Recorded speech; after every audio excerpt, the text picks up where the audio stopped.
Our sages tell us that before a soul comes down to this world, Mashbi Moiseti Tzadik, we take an oath and we're sworn and says you should be a tzaddik. Ba'alti Yerusha, you should not be a wicked person. Which means that before a person comes down to this world, we're sworn, we take an oath of how we're going to live our life.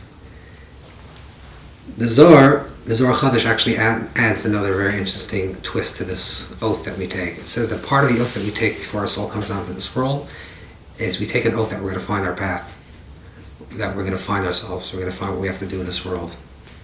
Which means an oath, in Hebrew mashbiyim, the word oath also comes from the word sova, which means satisfied.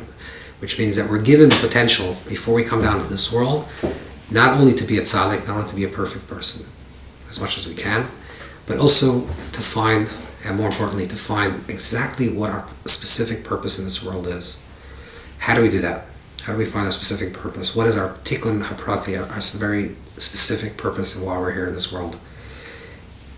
In short, the way a person finds what they're supposed to be doing in this world is they have to follow a path.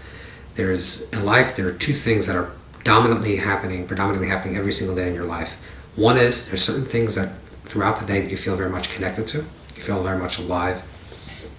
When this thing transpires, when you're involved in this thing, you feel very much connected and holy and wholesome.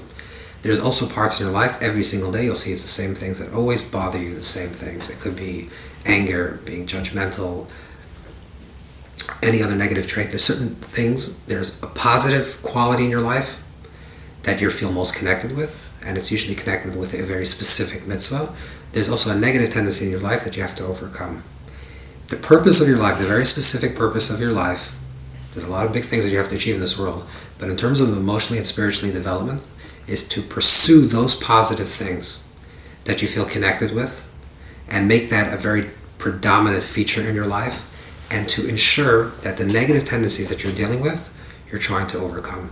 You shouldn't say, I'm a very good person, but I have anger, so I'm not going to deal with my anger. I'm just going to just ignore it. And I'll be angry when I'm angry. No, if you're a person that's prone to anger, part of your purpose in this world, and that's why you took an oath before you came down to this world, is to work on yourself to achieve and overcome that specific trait. And like we said, it's not about breaking that trait, but about channeling the energy and the strength and the underlying force that exists and trying to channel that into something that's positive. That's your purpose, and that's what we have to achieve.